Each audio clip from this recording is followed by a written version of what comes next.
Hello guys, welcome back to our channel let's Nandus. അപ്പോൾ നമ്മൾ പുതിയ ചലഞ്ചും കൊണ്ടാണ് വന്നിരിക്കുന്നത്. വീട്ടിൽ കയറാൻ പറ്റില്ല.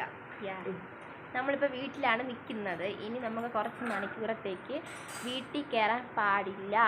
വീടുമായിട്ട് ഒരു ബന്ധവുമില്ല. വീടിനെ തൊടാൻ പാടില്ല, ഒന്നും പാടില്ല. വീട്ടിലെ സാധനങ്ങൾ യൂസ് ചെയ്യാം, അല്ലെങ്കിൽ പട്ടിണിയായി പോകും. നമ്മളെ വീട്ടിലേതാ ഒരു സറൗണ്ടിങ്സിൽ മാത്രമേ നിൽക്കാൻ പാടുള്ളൂ. ഇപ്പോൾ നമ്മൾ വീട്ടിൻ്റെ വരാന്തയിലാണ് നിൽക്കുന്നത്. ഈ വരാന്തയിലൊന്നും വരാൻ പാടില്ല. ഇവിടെ ഒന്നും ഇരിക്കാനേ പാടില്ല. വീട്ടിലെ ഒരു സാധനങ്ങൾ യൂസ് ചെയ്തുകൂടാ. പക്ഷെ സാധനങ്ങൾ യൂസ് ചെയ്യാം. പക്ഷെ പൈപ്പിലൊന്നും പൈപ്പ് അങ്ങനത്തെ ഫുഡ് ഐറ്റംസ് മാത്രമേ യൂസ് ചെയ്യാൻ പാടുള്ളൂ. അമ്മ കൊണ്ടുവന്ന് നമുക്ക് വീടിൻ്റെ പുറത്ത് ഇറങ്ങി തരും. അതാണ്. പിന്നെ വീട്ടിലെ പൈപ്പ്, ചെടികൾ തൊടണേനൊന്നും കുഴപ്പമില്ല. വീട്ടിൽ ഒരു ഇതിൻ്റെ ഇവിടെ കുറേ ബൈക്ക് കിടപ്പുണ്ട്, അതിലൊന്നും കയറി ഇരിക്കാനൊന്നും പാടില്ല.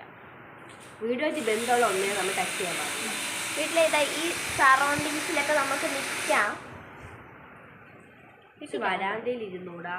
നമ്മൾ ഇന്ന് വൈകിട്ട് 4 മണി വരെ ഇങ്ങനെയാണ് തുടരാൻ പോകുന്നത്. ഇപ്പം ക്വിറ്റിനവർക്ക് ക്വിറ്റ് ചെയ്യാം. ഇപ്പം ഞാനും ശ്രീലും ക്വിറ്റ് ചെയ്താൽ നന്ദുവായിരിക്കും ജയിക്കുന്നത്.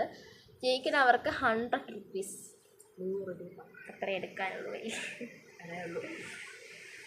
അതാണ് ചാലഞ്ച്. അപ്പോൾ നമുക്ക് ചാലഞ്ച് സ്റ്റാർട്ട് ചെയ്യാം. ഇപ്പോൾ നമുക്ക് വീട്ടിലാണ് ഇരിക്കുന്നത്. വീട്ടിൽ നിന്ന് പുറത്തിറങ്ങണം. ഇനി കയറാൻ പറ്റില്ല, പാടില്ല. നമ്മളെന്താ ഒരു പ്ലാൻ കണ്ടു. വെള്ളം കൊണ്ടാണ് പുറമേ അത്യാവശ്യം സാധനമുണ്ട്. പിന്നെ ബുക്ക് എടുത്തിട്ടുണ്ട് പഠിക്കാൻ വേണ്ടി. എക്സാം വന്നിട്ടുണ്ട്.